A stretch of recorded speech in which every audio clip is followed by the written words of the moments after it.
And we are live. Welcome back, everybody.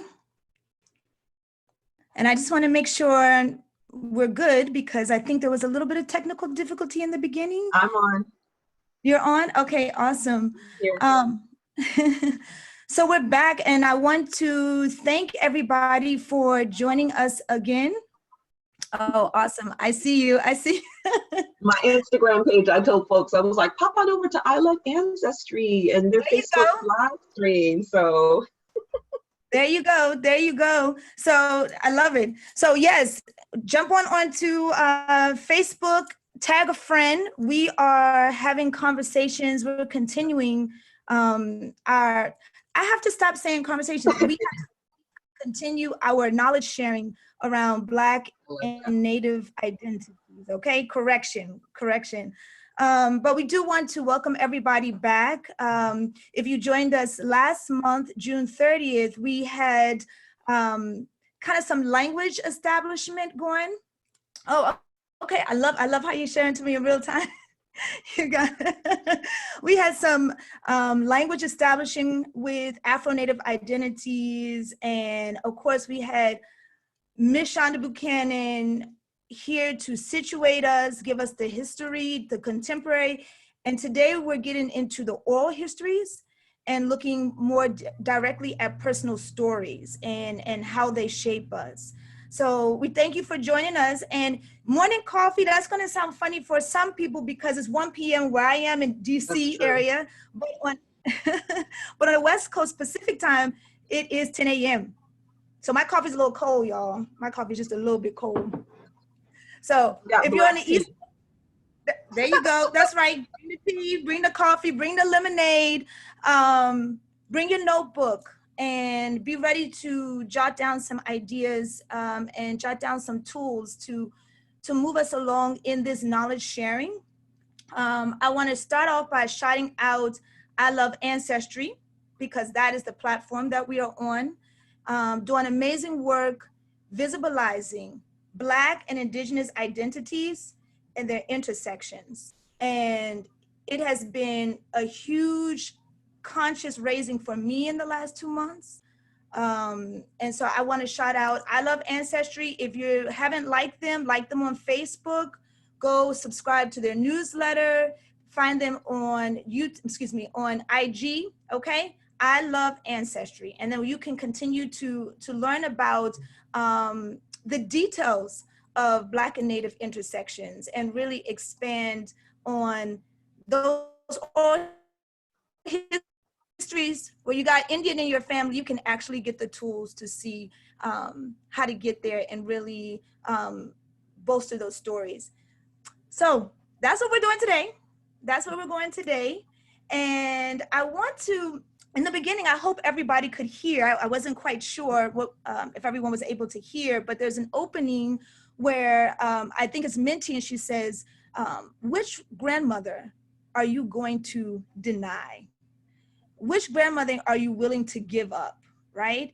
And having that thought in your mind that when we look at Blackness or we look at intersections of our identity, sometimes it's uncomfortable to look at the mixedness because we don't have a lot of space for that in our society. And so that question kind of hit me because it's like, yeah, what grandmother am I willing to deny in telling who I am and telling my family story? And today we're going to challenge that and expand with Ms. Buchanan, who is not denying any of the grandmothers. No, I don't deny any of them. I mean, I guess if we're starting, with that, well, first, before we even get into that conversation, I do want to sing a song just to honor, our ancestors, if that's okay. Can we segue into that? Absolutely. I would like to, I love your grounding and bringing us to rooting us in song. Yeah, one of my sisters, sweat sisters, she says she was taught by one of her elders that when you sing, you pray double. Right. And so, so I like to open this in that African tradition, the African way, and also the, American Indian indigenous way. And many other cultures, will start with song because that's like our first, it's like breath and then humming. Those are our first kind of inclinations towards, language and story, right? So last time we did our talk, I started with an American Indian song, and this time I'll start with a West African song that I learned in my West African dance class. And this is a song, every time I sing it, my grandson like stops, like he stops crying, he stands up, like my African ancestors are behind me. He like his memory, as Toni Morrison says, his memory, just like his ancestral memory pops up. So this is a song just to honor our all our relations. It's a real, and I'll sing a short part.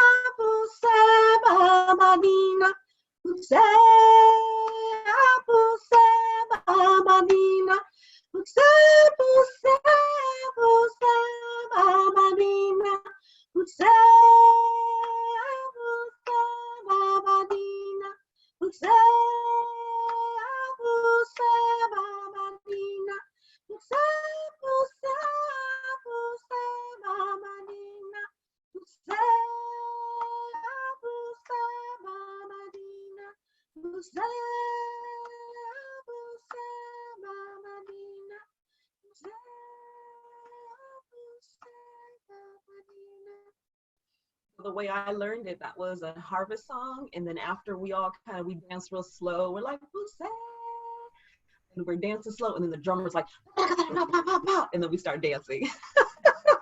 So, it's the break it down part. Break it down part, right? And so I danced West African dance for 10 years. My daughter was the youngest in that class for a while. I danced women's traditional, started dancing. Actually, this is going on my 14th year of being a women's traditional dancer. So song and dance is so important, for me to emulate the culture. So going back to the piece about which grandmother, will I deny? It was interesting because if we're talking about oral history, we're talking about oral story, right? And the power of oral history. My mom was always the one to tell me things like, you have some Indian in you. But she never knew who those Indians were. So in my mind, her oral narrative, like the oral story was, okay, I know I'm Black because that's what I check on, all the boxes, and that's what I see, what I'm told in school to check. And that was the reflection culturally that I saw. But the oral piece was, you have some Indian in you. And a lot of African Americans have that, they'll say, oh, your grandmother had, her hair was so long and Black flowing down her back, and, and oh, and you're, and so we have that oral history. But in terms of the grandmother piece, she, like, I don't even think I heard my mom say, your grandmother Caldonia Roberts comes from, she never said this because I had to do that research. My grandmother Caldonia Roberts came from one of the first free people of color settlements in Indiana, but she never had that oral history herself, right? She couldn't pass that down to me. My aunt told me that my grandfather said he was born in Oklahoma, which was another like oral history nugget for me. And I'm like, okay, Oklahoma, Newkirk, Oklahoma is what she remembered he said. But then we'll talk about research on our August 31st program.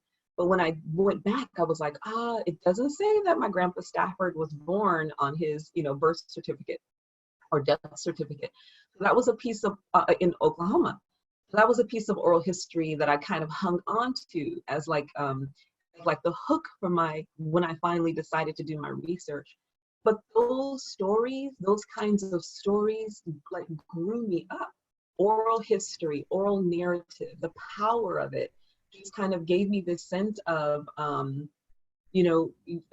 knowing that I had multiple identities, and then knowing that I could choose, and I was empowered, by that sensibility of the multiple ethnicities.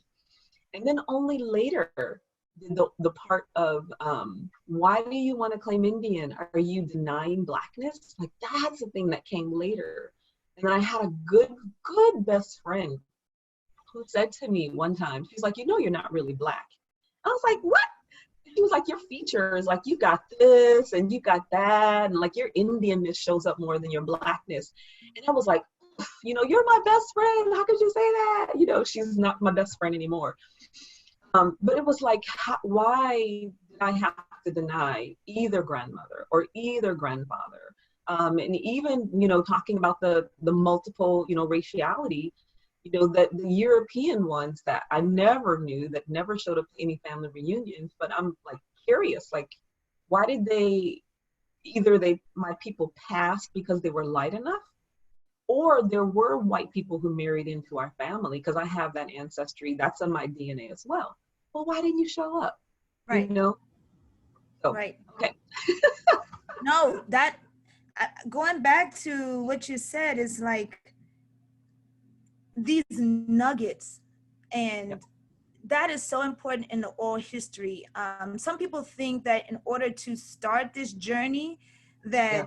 they have to have a wealth of Right. information.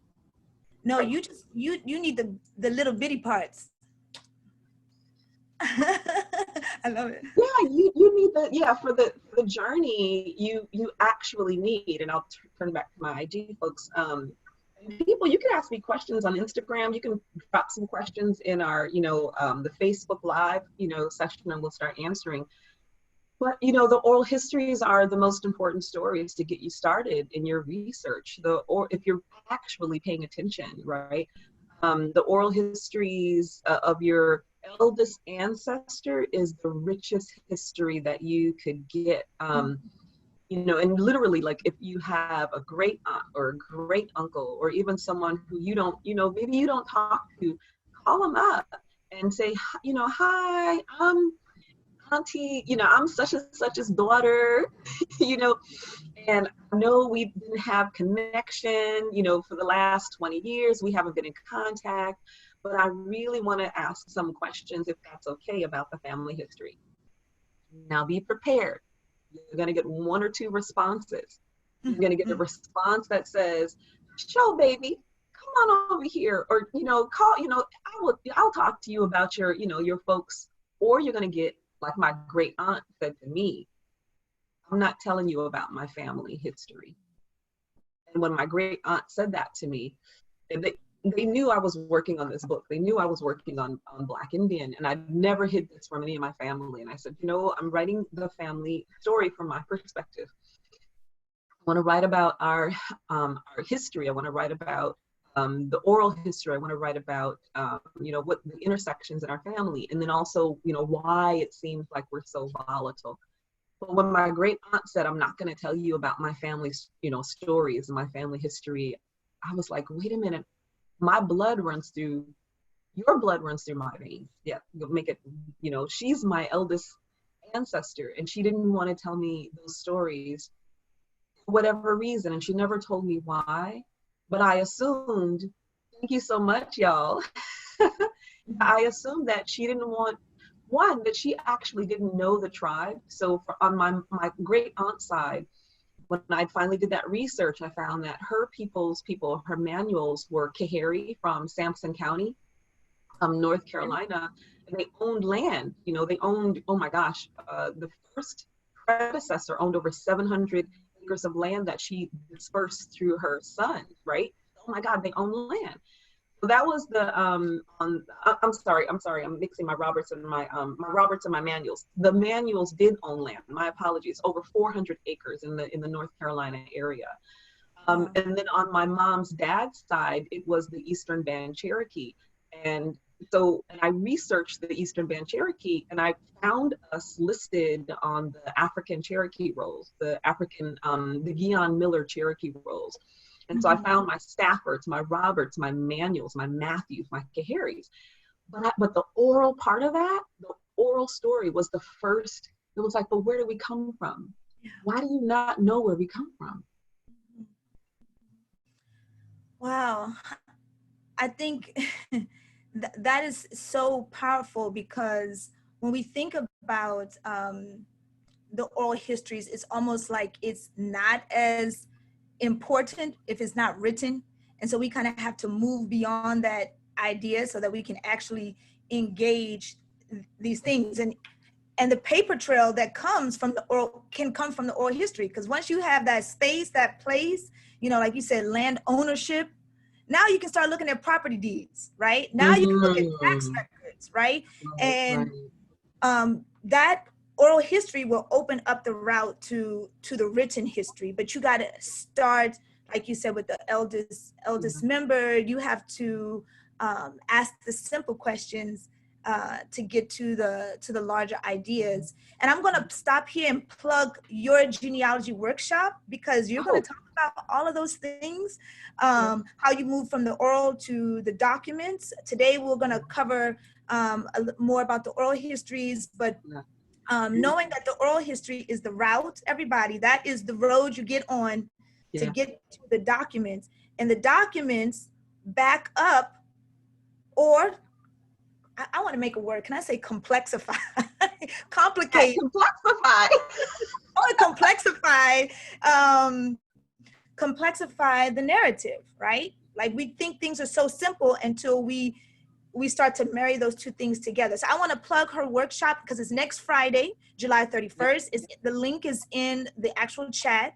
It is 4 p.m. Pacific time and 7 p.m. Eastern time.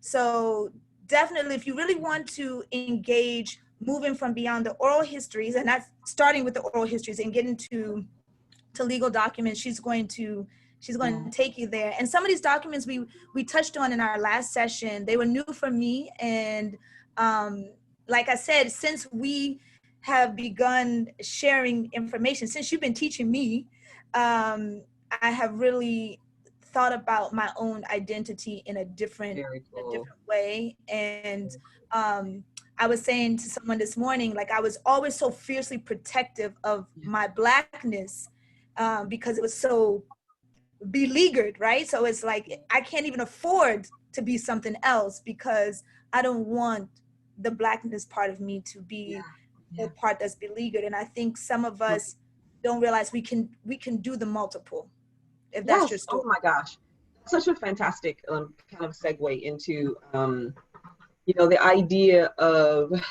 like denying one or the other. So I am blackity black. As we say, like, my identity, my oral history, my representation, and so my cultural orientation. I am African. Even before I knew that, my DNA says I'm over 65% West African. Nigerian, Senegalese, Senegambia, and then some other disbursements throughout there. But culturally, I never felt like I had to be protective of my Blackness, because I always knew I was Black. And I never felt like I had to be protective of my Indianness, because I always knew that was a part of my oral history, my oral story. So I never felt like I had to, in my personal life, choose one or the other. It was always people from the outside saying, well, you need to choose, or you're not Black enough, or you're not Indian enough. Or some of my full bloods or other mixed bloods saying, well, why are you choosing Black? Why don't you just say you're Indian? I'm like, why don't you stay in your lane?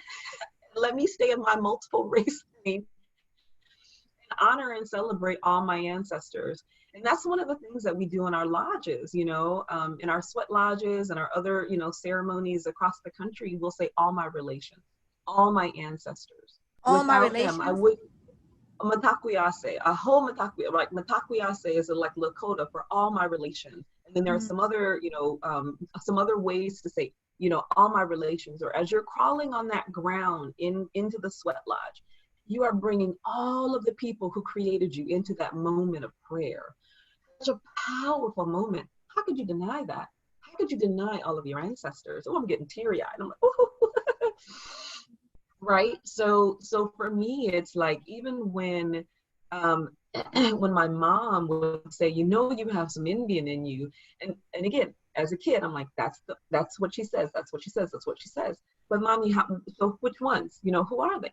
And it was my mission, you know, in this book, it was kind of my mission to, you know, figure out like, which of those nations, why were we why did documentation start to relabel us every 10 years of the US Census?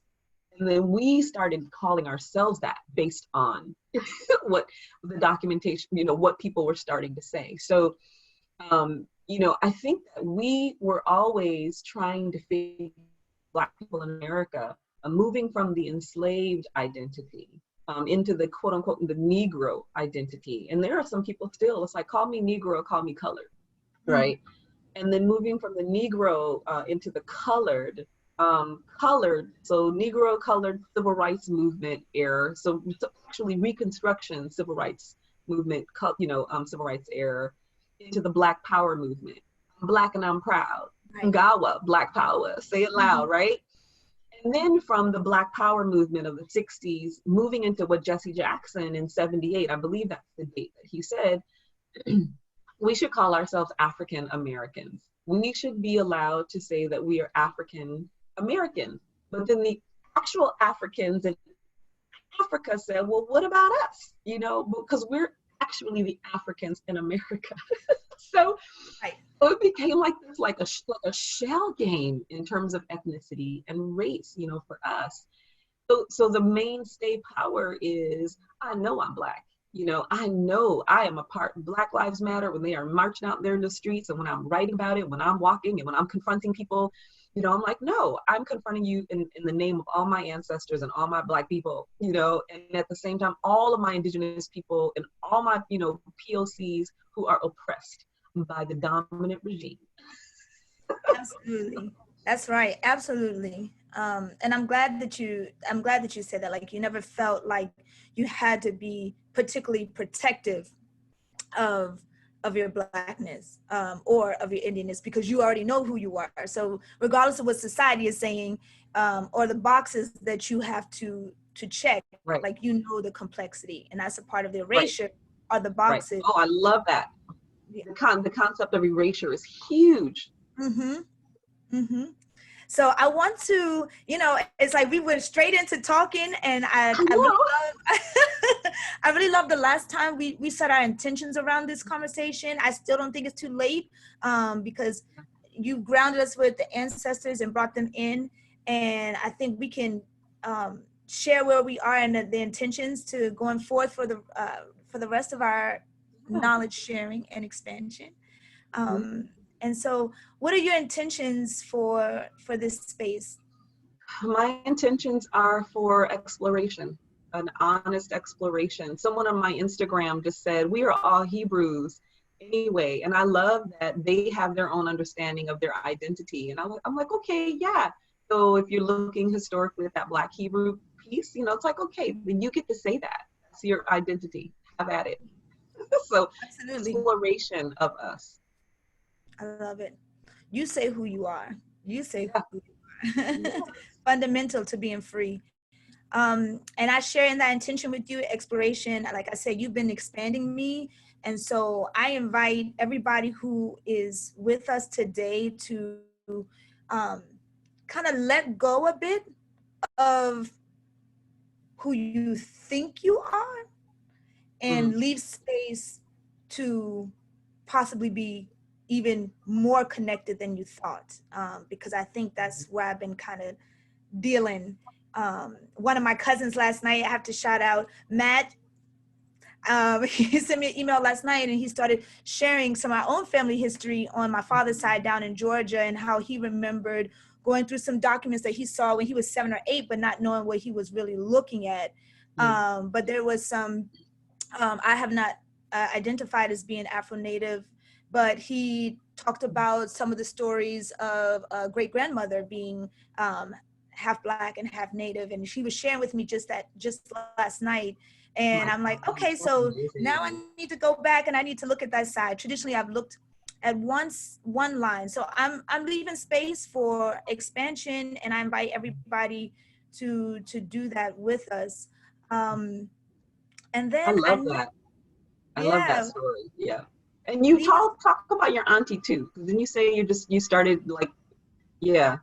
absolutely. So I'm gonna pivot back to something you said earlier about the oral histories, and maybe I started my research about 2 years ago. My mother's mother, I didn't know her very well.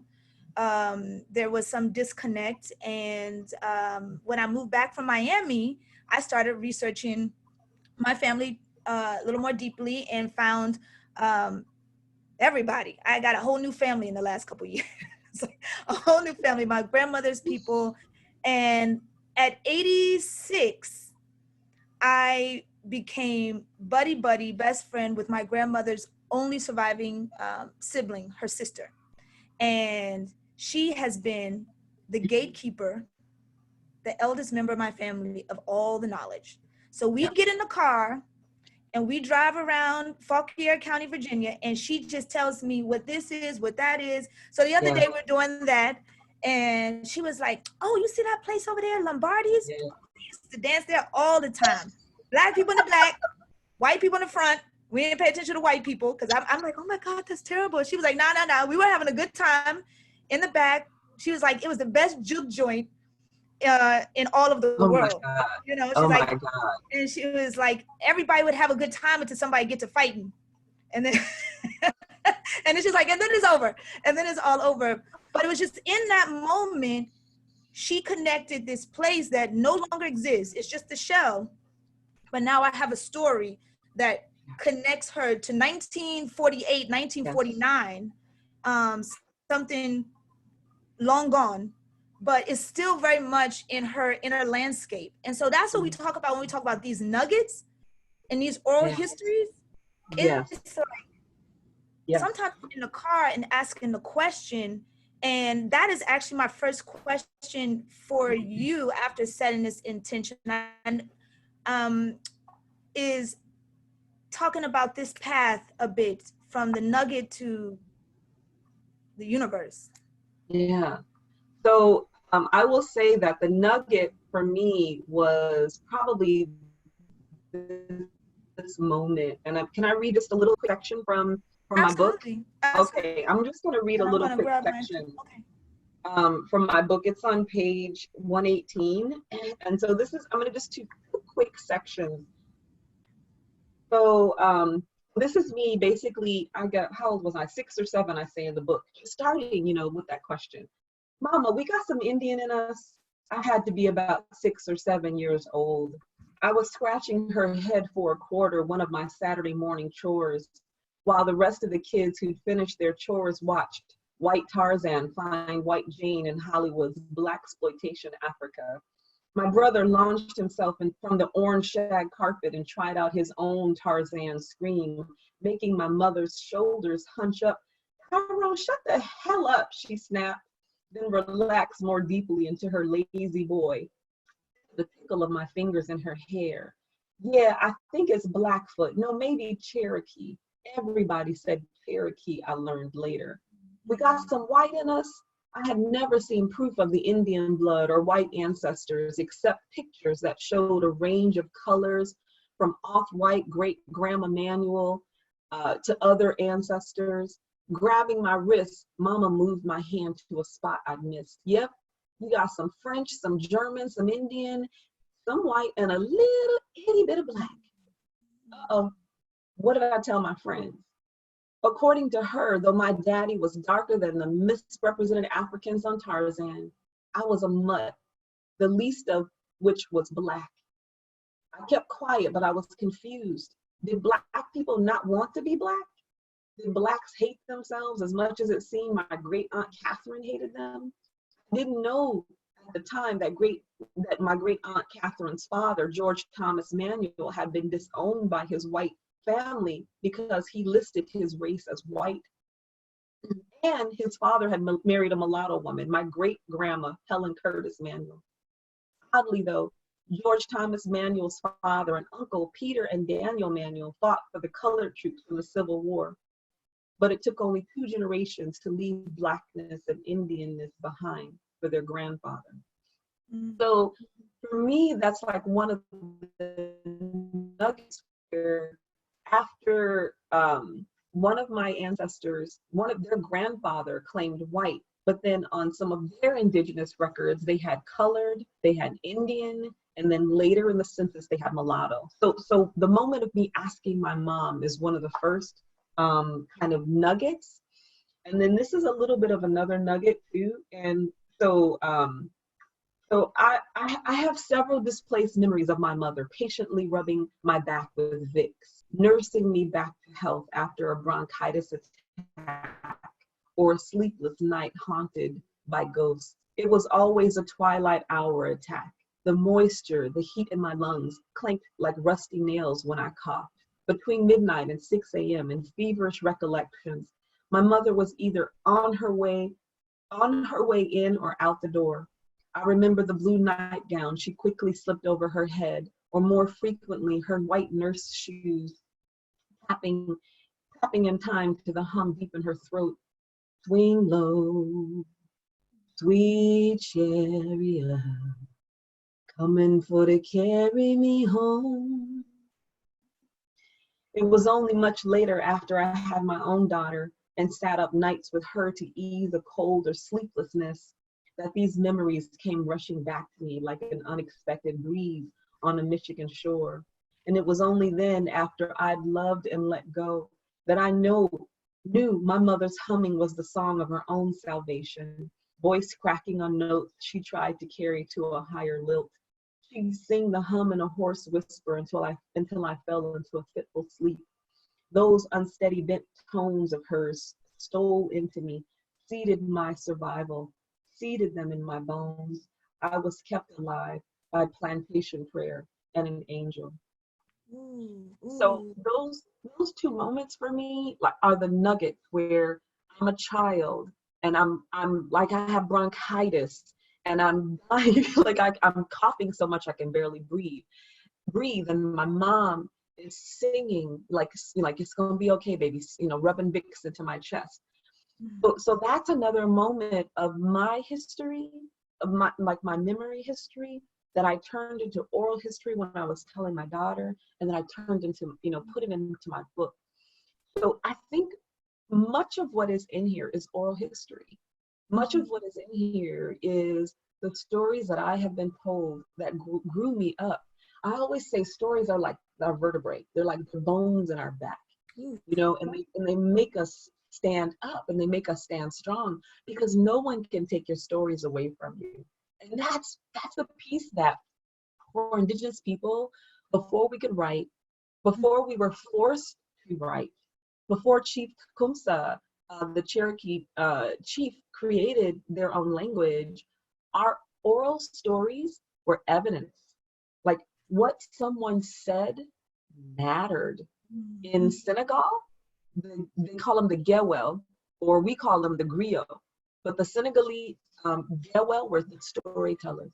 And they were the ones who would go in a line before the soldiers, and they would be speaking the ancestors' names to the enemy.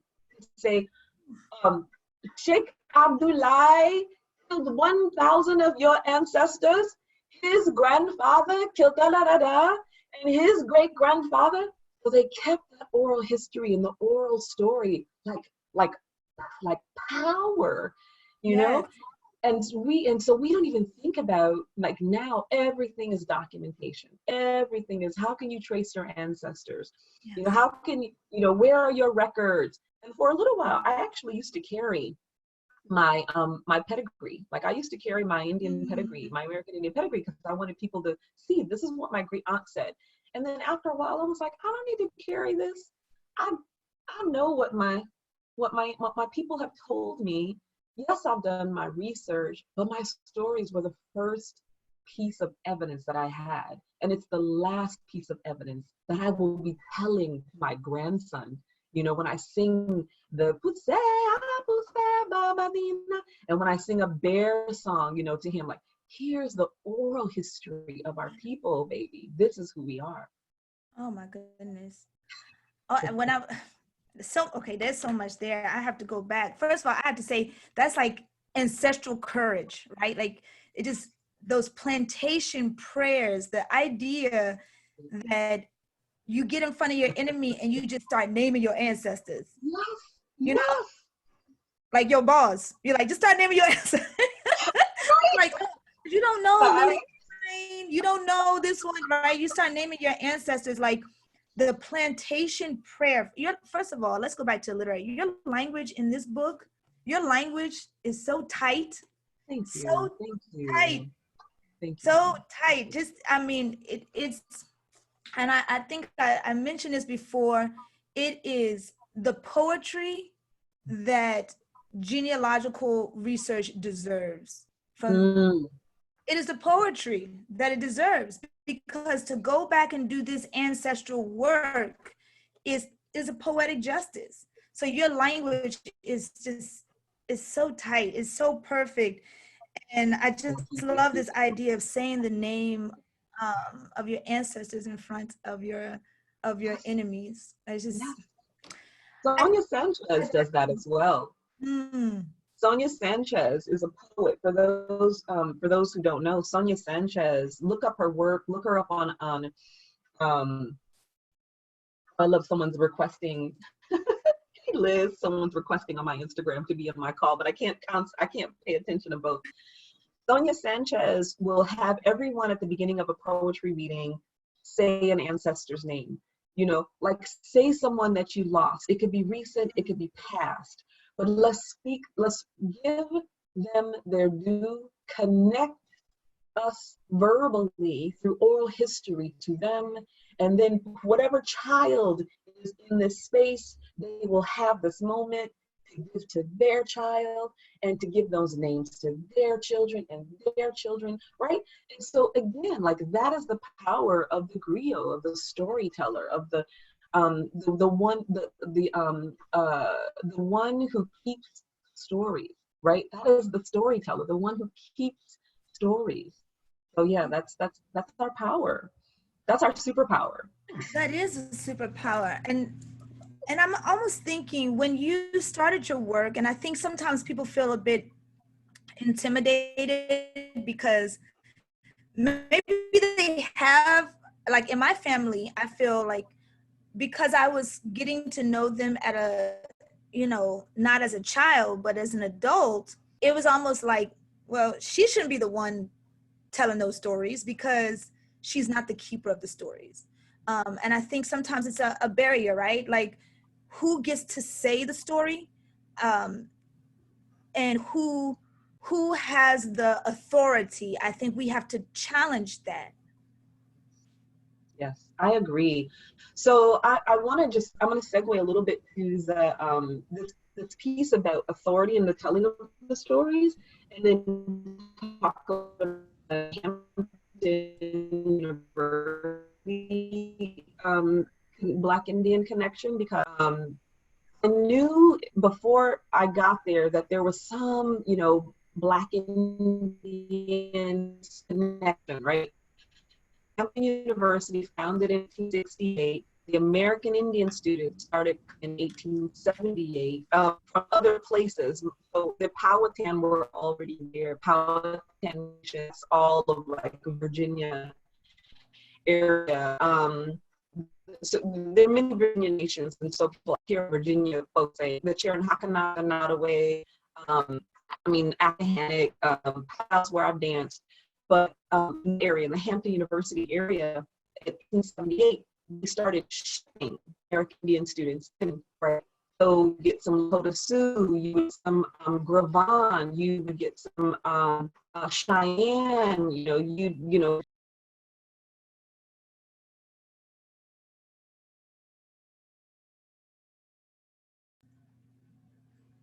Seems like we may have had a little bit of technical difficulty. Maybe we lost her for a second. We're going to give her a chance to jump back on. Everybody knows how this can go when you are dealing with the internet. Are you back in? Sure. So yeah, I'm here. So 1838, I'm sorry, 1828 to 1832 was really when the five supplies moved from Virginia, North Carolina, southeastern area, right? So that's a whole nother story we'll talk about, you know, in another morning coffee with. But the power, the authenticity, the ability to tell the stories of the intersections becomes everyone's responsibility, right? And so even if you are learning the first American Indian child who came to Hampton University in her shawl and her hair long, or the young man in his robe, or, you know, he had his leather, you know, leggings. And so their experience was their hair was cut. They were given Western clothing. They were only able to speak their language on Sunday. And if they spoke at any other time, they could be spanked or punished in some way, shape, or form. So those stories were captured, of course, by themselves. Sometimes they would write letters at home, but other times some of the stories got. It is all of our responsibility to keep those stories. It is all of our responsibility to be able to say what happened to me when, or what happened to those people when, or what happened to, you know, and I really want to say that's definitely another part of erasure. It's a part of the obfuscation of the truth. The dominant narrative becomes a thing that we all start to pay attention to. Western manifest destiny, Western expansion, which is misnomer, and which is we call it double speak for the eradication of Indian nations, you know, or the enslavement of peoples of color, or sending Buffalo soldiers out to the Western Front because they are such fierce fighters that, you know, they're the ones who will fight American Indians, who oppressed people fighting each other, you know, because the dominant narrative says that we need you to do. And July 28th Day is actually Buffalo Soldiers Day, so National Buffalo Soldiers Day. This coming Tuesday. Oh, wow. It's part of our responsibility to tell stories. Yes. But I love the part about you're asking, you know, when you're younger and people say that she don't know nothing, you know, or she doesn't, but sometimes the youth teach the elders, you know, sometimes youth, Black Lives Matter, they are out and mark the streets. The young people are like, no, right? Right. Civil rights movement, oh my gosh, the freedom riders on the bus boycott through the South were Tuskegee students, like Tuskegee University, and right, and those sacrificed, you know, to do those rides. So the youth, not elders, the youth are those who can tell a different story, who can educate. I believe it's all of our responsibility. I believe my son, when he can, I'm going to tell him here's your Mary Roberts, here's your Eno Stafford, here's your XY, you know, and I'm right. In a way that was never taught to him, in a way that was never taught to him. Absolutely. Absolutely. I think we're having a little, and I heard you well, but I think just there may be some points that we were freezing a little bit. So if some people missed some of the ideas, I wanted to just go back and touch on. So she's talking about the Indigenous presence at Hampton University. And if we could share a few pictures to kind of give some context and some visuals to that. Can everyone hear me? Yeah? Okay, so we're gonna share a few pictures. And going back to what you were sharing, Shonda, could you tell us yeah, so what you know about this this Sure. photo? So again, it's interesting because look at the language in this picture. It says fine specimens, physical development, and the word specimens for of color people is such a derogatory term. So the date is 1912, which is, it's moving towards, this is like 13 years before the end of the quote unquote Indian experiment. But look, you have the Black and you have the indigenous people as the quote unquote athletes, right? They're the ones who are going to win the game for General Armstrong, who was the founder of Hampton University. And then you have this kind of intersection throughout the time where the 1878 to 1923, 1,300, 1,500 American Indians were shipped to or brought to Hampton University. But you have continual, you have the continual intersection. And when I taught at Hampton, I didn't know this for the first maybe 5 years that I was there, but there was an Indian burial ground. So the American Indians who passed had their own burial ground. And I went through, I offered tobacco, I, looked at the names, looked at the dates, looked at the nations, the tribes of the people. And it was like, wow, my ancestors, like you were shipped from the plains over here to the Southeast to learn something, and you stayed, like your bones are still here. It was such bones are still here, in this ground.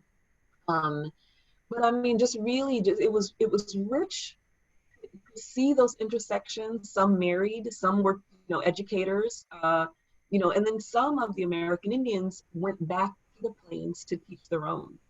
So that's such a rich history. And if anyone wanted to learn a little bit more about it, you can go to the archives at Hampton University. Look at that. You go to the archives at Hampton University and you can do your own research. It was so fascinating when I, so we're going to talk fascinating. About, No, I wasn't cutting you off. I'm just commenting. It is so fascinating. And I'm wondering, say, for example, I would see an image like this, and now it's going to evoke certain questions in my mind.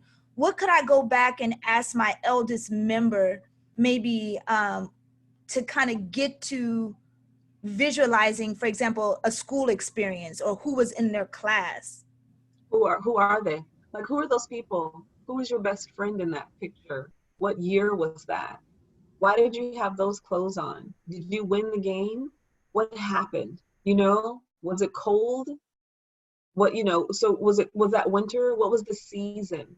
So there are so many questions that you can ask based off of this photo. Record whoever is telling you this story.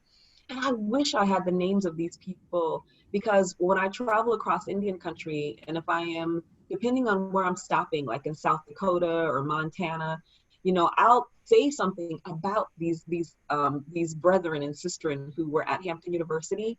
And I'll say, I remember I saw the name of a person from this tribe, and I just want to acknowledge, I want to acknowledge to you that I knew, I saw a picture, or I saw this name on a document that I was researching, So again, being the oral story keeper, the person who brings that information, back to the people.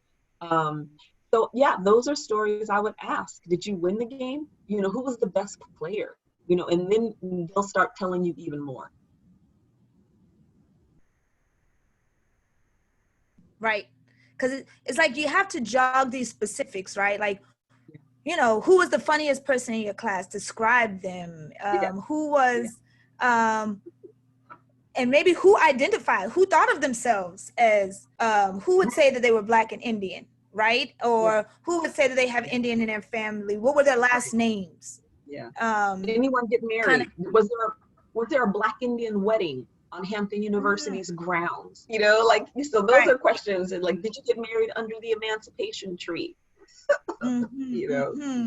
Absolutely. And then going back to what we were saying before, then you also have that paper trail, because now you can look at Hampton University records, and you can look at their repositories and see what connections are there.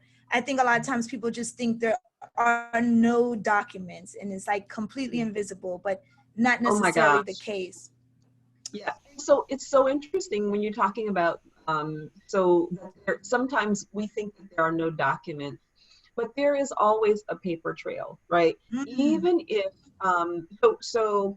even if the trail goes cold in, one courthouse, or if the trail goes cold on the US Census, you can look at a document and you can look at the document. So, for example, the US started in 1790. What are some other federal documents that led up to the creation of the US Census? Why? Go to the National Archives in DC, and you can say, so what are some of the things that led up to the creation of the 1790 US Census?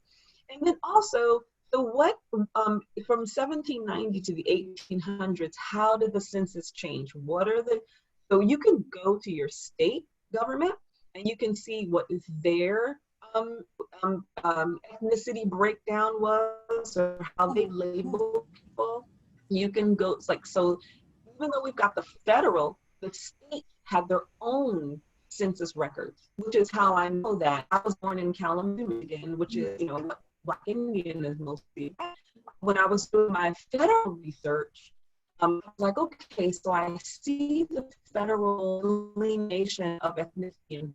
When I did the state research, I saw that in 1854, there were 4 people of color families listed on the state Michigan census. And I was like, oh, so my family are the first of color settlers in the Michigan area. I've got a great uncle who was one of the first Michigan commissioners, like highway commissioners, established one of the first there, right?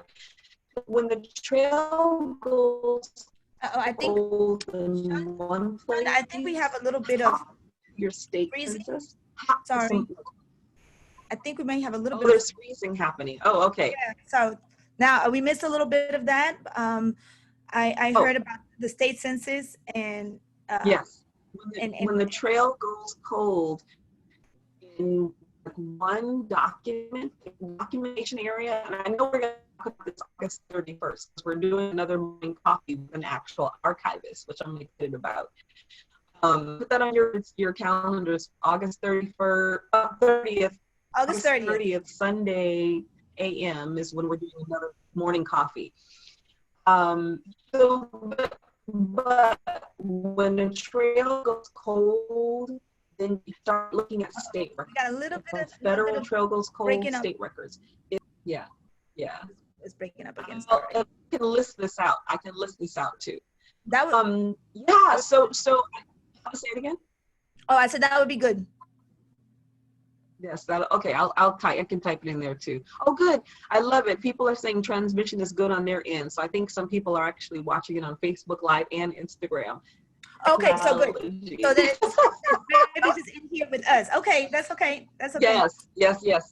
That's good. That's good. But for anyone, I do want to pump my so on Friday, July 31st, this Friday coming up, 4 p.m. my time, Pacific time, 7 p.m. East Coast time, I'm doing a genealogy webinar, and I'm going to show some of the documents.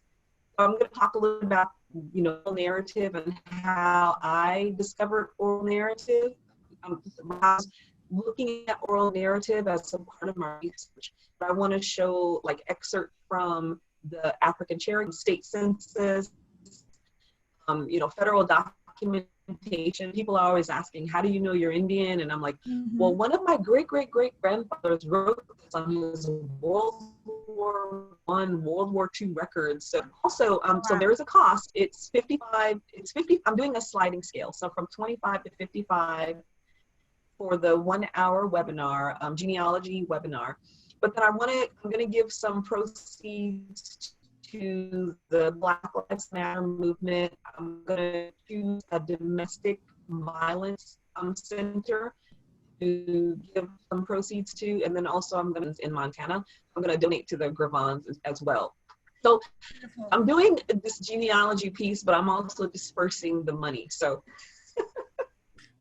I love it. Just the ancestral power is spreading all over, and I love that. So make sure to get more into those documents. A lot of people feel really intimidated when it starts to be when they're into the genealogical research, and so here you're going to get guidance and you're going to get help from someone who has done the work in such a legendary way. So please check it out next Friday. I want to take a little bit of time and go to some questions in the chat box. yes, And yeah, maybe yeah. below. See this question. Um, So someone asked the question, what are your thoughts on Black folks that say Black people were here before American Indians, First Nations people? First and foremost, I have not done that research, so I do not know if they actually, oh, so my IG popped out. I don't know if, I don't know the part about the Africans being here before American Indians. I do know that there is the documentation and oral history of a Black Amazon woman founding California. So Queen Caliph is what we know is California is named after Queen Caliph, Khalifa. So that part I know. I have also seen documentation about African villages being here at the same time that American Indians were here. What I've seen from the American Indian pictographs or the cave drawings is that there's a 10,000 year history of American Indians being here in North America. So that's what I've seen, that's what I've read, that's what I've heard. But actual African villages, full blood African or full blood Black people, I have not done that research. Someone says, how do we respond to those who argue that Black people can claim Turtle Island specifically? I need to do that research, but I think we get to claim it, right? We get to claim Turtle Island. People of color were here long before the Europeans were here. So if you've got documentation, please send me a link. I'd love to have that. And so that I can talk more intelligently about that. Someone says, how does this affect Black and Native relations? So I want to go back to the piece of labeling and relabeling. If we're looking at the impact of Black and Native relations, I do believe that is the divisiveness that we experience is due to European colonization or the European settlers, pilgrims, manifest destiny mindset. Systematically institutional racism pulling us apart, pitting us against each other, right? And in the oral narratives and in the land grabbing narratives, so that we would continually fight each other. And it's interesting because there are moments in history when we come together. One of the first, so Jack, this is the first place that I learned about this was reading Jack Forbes's book. Jack Forbes is a renowned scholar, one of the first premier scholars to talk about African and American Indian intersections. And then he said in his book, in 1501 to 1503 is when the Spanish governor was writing that the Arawak, in Hispaniola, the Indian nations of that land were coming and stealing Black slaves, to save them and to protect them. This is in the 1500s. And then from there, that's the first moment of like unity and insurrection recorded moment. And from there, you have these continual moments of coming together, solidarity, unity, but then you also have that divisiveness. I want to say, even with the Buffalo Soldiers, who were the ones who really turned the tide in the 1800s, they turned the tide. They were out there fighting American Indians, and American Indians respected their bravery, but it was still like a horrible thing to pit two oppressed nations against each other. But some of those Buffalo Soldiers stayed and married American Indian women. There's so many intersections that we can look at. There's so much in this, and I'm so glad that you brought up. I think when people think about Native Americans and Afro Native relations, they forget the larger Americas. That is the story of the Americas, right? So Dominican Republic, Colombia, and there's a lot of scholarship really that covers the gamut of Black indigeneity, right? And those Yes. those spaces that they work together, and those spaces where they were pitted against each other and worked against each other. Again, complexifying what we know, complexifying what we know about that. So we have another question, and I have not seen this personally, just in my census documents, maybe where my family was located, but were Native Americans included in the census documents is the question. And I know you touched on a little bit earlier, saying that when there was mixture, there could be mulatto as a designation, but what are other designations of Native Americans in the census documents if they were included? So there were several ways that American Indians were included in the census documents. First, there was a moment where they were actually considered Indian.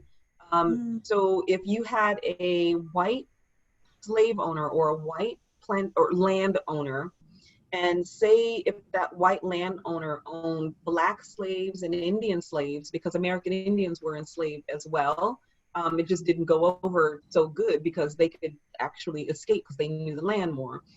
So in the census, they could be listed as Indians up to a time. And then there was a period from late 1810 to maybe 1850 when American Indians became other. And so they didn't even have, and this is such a tragic and moment of paper genocide, but they didn't even have a tribe listed. And if they didn't have a tribe, if they weren't Negro or enslaved or mulatto, and if they were only other, then they couldn't own the land. Right? They couldn't own the land. They were erased. Woo. They were erased. It was like, so who are you? So no, I saw that land. That land is free. You weren't sitting on that land. I mean, I see a group of people with teepees or, nipes over there, but yeah, no. So if you're other, if you are othered, then you have no ownership. Right. You are trying to speak and no one hears you. There were multiple delegations of American Indians who went to Washington continually to try to speak and petition in the white man's language to say, you have crossed our boundary. Those were our ancestral lands. You have broken this treaty, the Ochota Treaty, the Rabbit Creek Treaty, that you have broken these treaties. We want recompense. We want compensation. We want our land back, right? So multiple times, Indigenous and some of the African folks, African men who married or who were adopted into American Indian tribes who became chiefs also went on some of those delegations to America, to England, right? So we've got those records. But if you've got the census saying other, and it becomes, how can you prove it? How can you prove it? It's really interesting. It's really fascinating. Someone said to me, I saw a question about, did I mean someone else in terms of the language? Yeah, I think it was Sequoia. It says, did you mean Sequoia? I'm sorry, Sequoia. Yes, my apologies. I had to come something. Thank you so much for correcting me. Yeah. Now I'm gonna Google it. I'm gonna be like, language. Yes. Anyway, yeah, no. So I really think that when we are looking at, I mean, and this is definitely a precursor to my February, my Friday, July 31st, 4 p.m. my time workshop. And the information to register, hopefully we're going to post it in our Facebook Live, but I posted it in the Zoom chat. But I think oral stories, oral history is the first piece of evidence. I'm going to go back to that. I love that. First piece of evidence. First piece of evidence. Believe believe what is said, and then you can research it. What your mom tells you, what your dad tells you, what your uncle, your aunt, your great great greats, you know, what do they tell you? So who had, write that down, write it down, and then each piece, research that, each piece, but do not negate. Don't let anyone tell you that your oral stories or your There oral you go. history are not Um, powerful.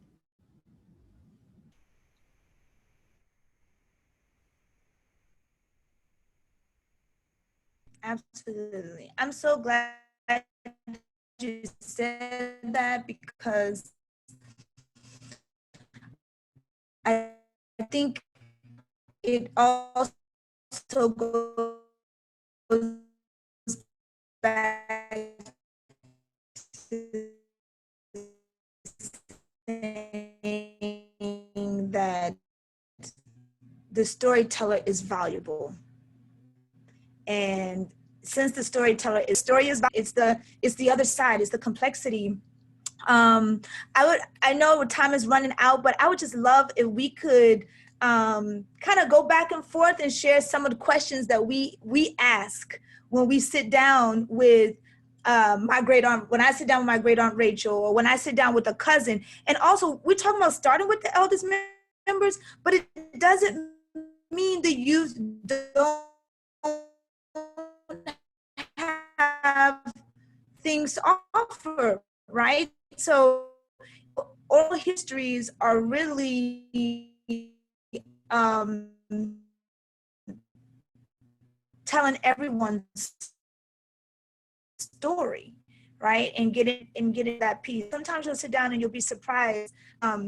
We ask when we get to the table or to the car in the passenger seat or in the living room or randomly, you know, I think that would be helpful for people to kind of think about it in the day-to-day. And I can, okay, I think you're muted, Shonda. You're Yeah, muted.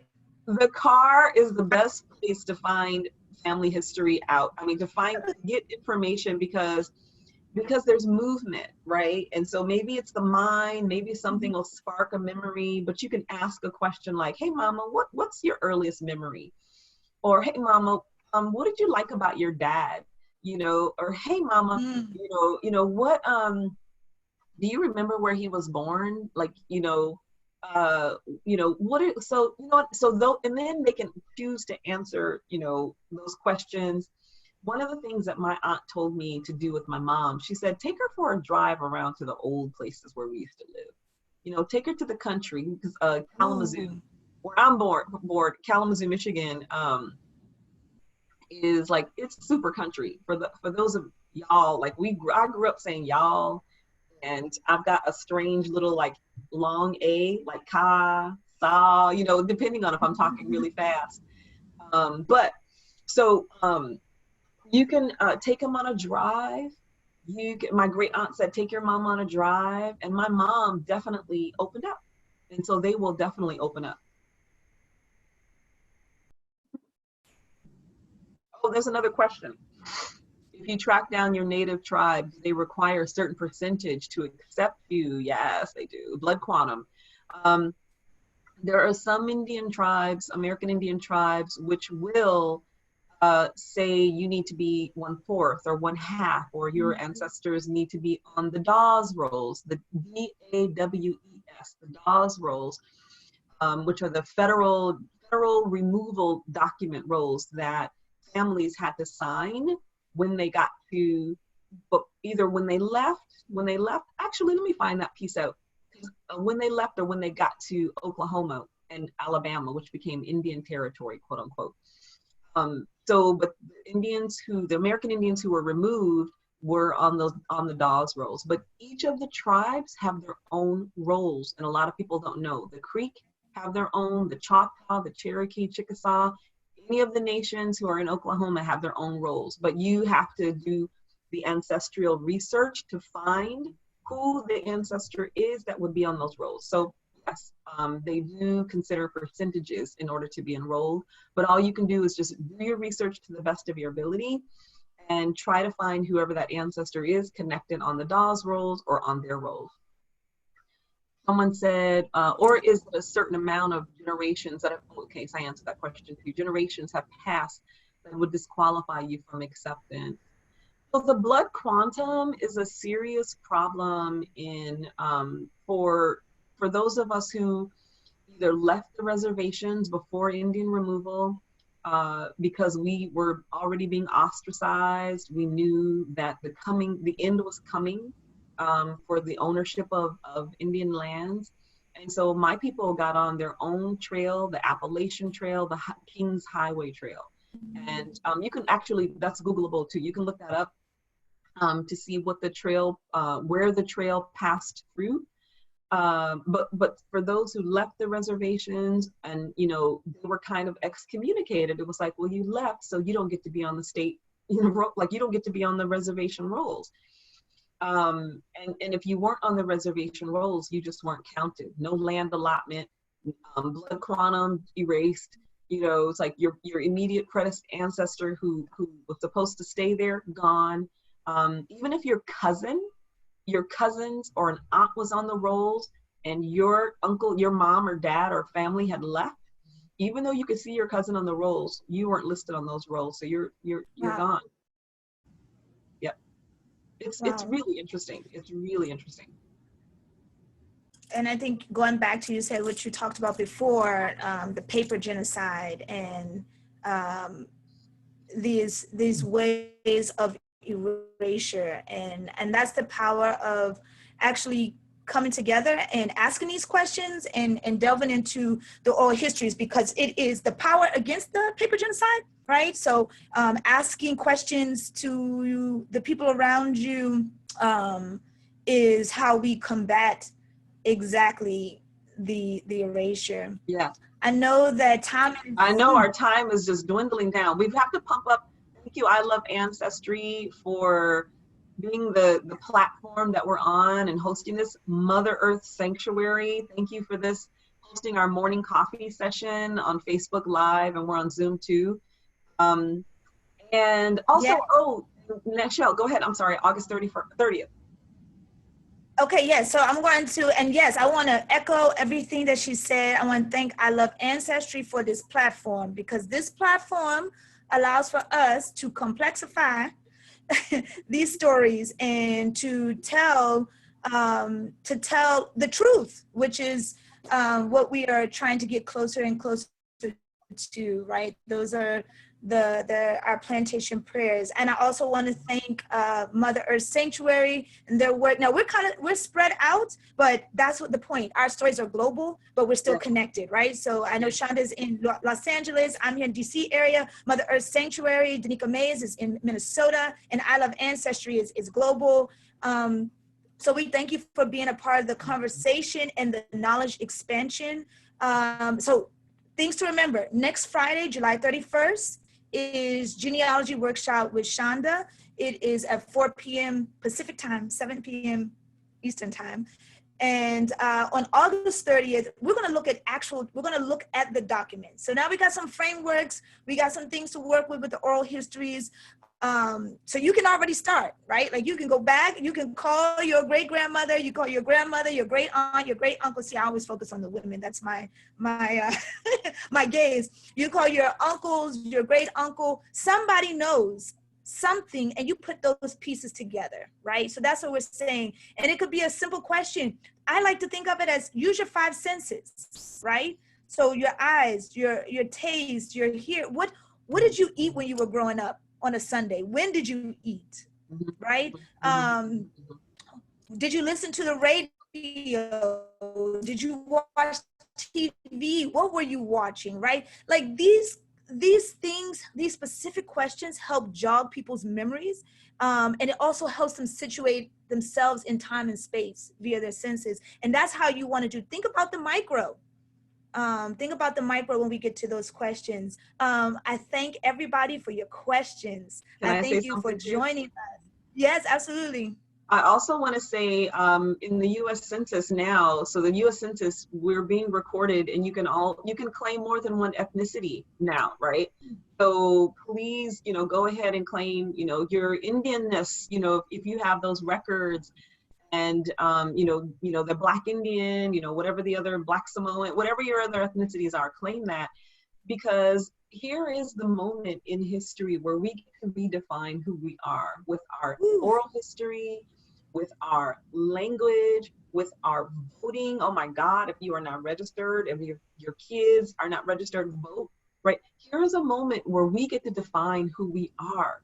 So let's all participate. I really want to say let's all participate in putting forth in any way, shape, or form, even if you don't leave your house, even if you don't go out to march, right? There is a way that you can be a part of this larger movement of identity, race, and ethnicity in our culture. So, and then, there's so much about this moment, but definitely figure out who the young people are that you are going to share this information with, right? Sankofa. So the Yes. Sankofa piece is reaching back from the past to put that into the present, right? Absolutely. Reaching back in what young person can you give this information to, so that our stories, our very being continues on. Absolutely. And I think that's the perfect closing. And Yes. so thank you. Thank you, Shonda, Thanks, again. everyone. You are the conscious expander, and I appreciate you, your Michelle, you work. are awesome. Oh my God, this is so much fun. I can't wait, because we're doing this every Sunday, last Sunday of the month now, morning coffee Absolutely. with, and we get to bring in, Yes. we're going to bring in like Penny, Gamble Williams. We're going to bring in some other folks, Lonnie Harrington, if you're on here. We're bringing you in. You don't know it yet. So, we're going to bring in some other folks so we can talk about like their stories. I'm so excited. We have a podcast.